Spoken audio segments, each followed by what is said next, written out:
गजाननं भूतगणादिसेवितं कपित्थजम्बूफलचारभक्षणम् उमासुतं शोकविनाशकारकं नमामि विघ्नेश्वरपादपङ्कजं। गुरुर्ब्रह्मा गुरुर्विष्णु गुरुदेव महेश्वर गुरु साक्षात् परब्रह्म तस्मै श्री गुरुवे नमः। तस्मै श्री गुरुवे नमः। या कुन्देन्दु तुषारहारधवला या शुभ्रवस्त्रावृता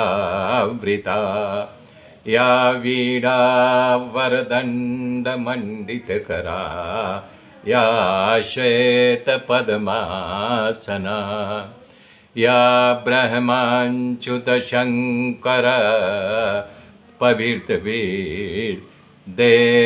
सदा वन्दिता। सा मां पातु सरस्वती भगवती निःशेषजाड्यापः निःशेषजाड्यापः।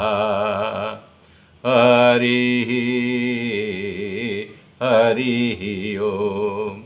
नारायण नारायण नारायण ओम।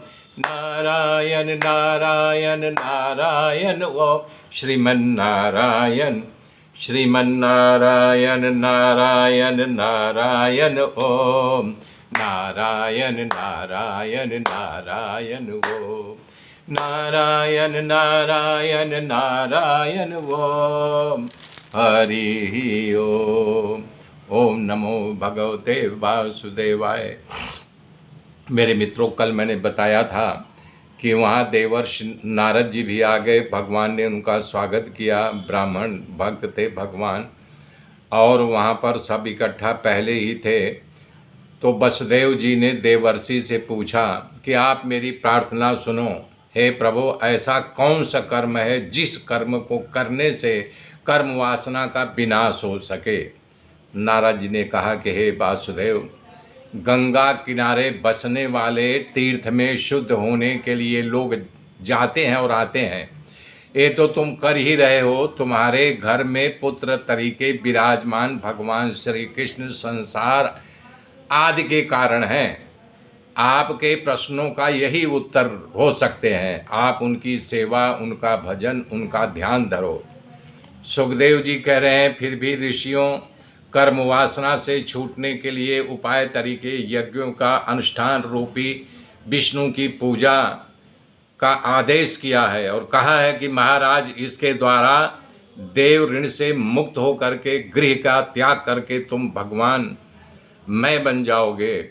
और आपको इसका आभास है, कारण आपको ब्रह्म स्वरूप जो पुत्र की प्राप्ति, जो कृष्ण बलराम पैदा हुए हैं, ब्रह्म ही है। आप जो फल मिल रहा है उन्हीं के आराधना का ये फल है।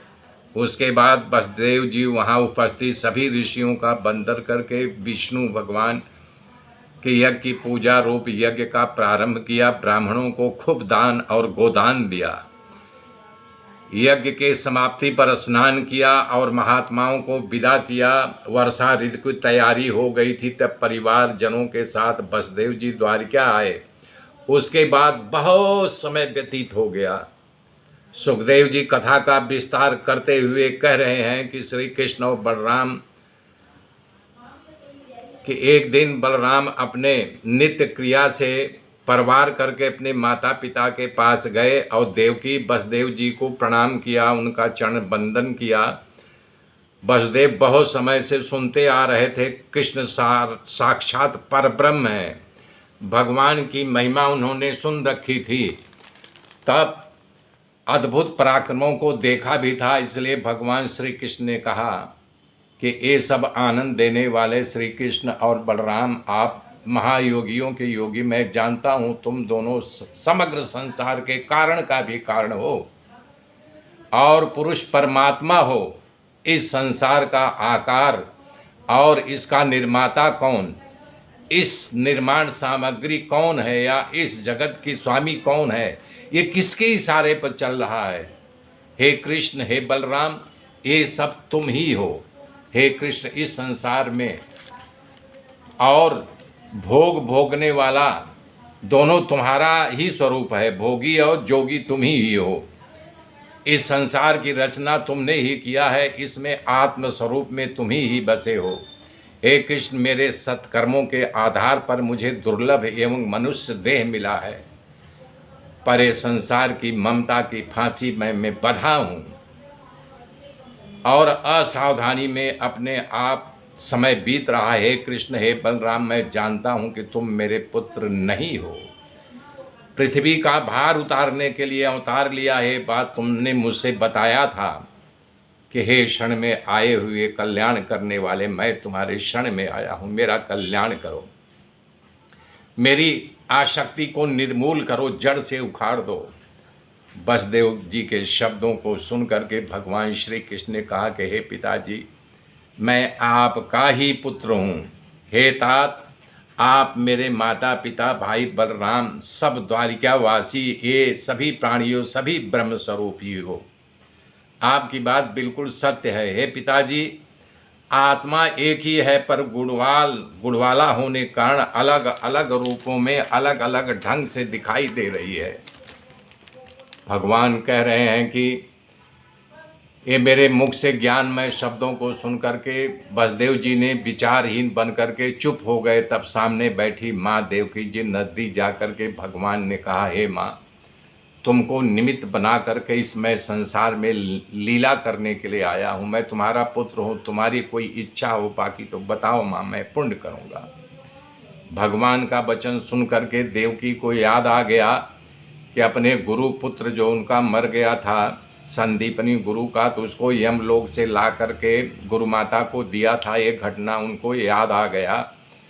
तब श्री कृष्ण ने उनसे मांगा, हे कृष्ण, हे बलराम, तुम दोनों योगेश्वरों के भी योगेश्वर हो, इसलिए मेरी एक अभिलाषा है, उसे पूर्ण करो। हे प्रभु, तुम्हारे जन्म से पहले तुम्हारे भाइयों का मेरे उदर से जन्म हुआ था, उनकी देखने की हमारी प्रबल इच्छा है, मैं उनको देखना चाहती हूँ, यही मेरा अभिलाषा पूर्ण कर दो।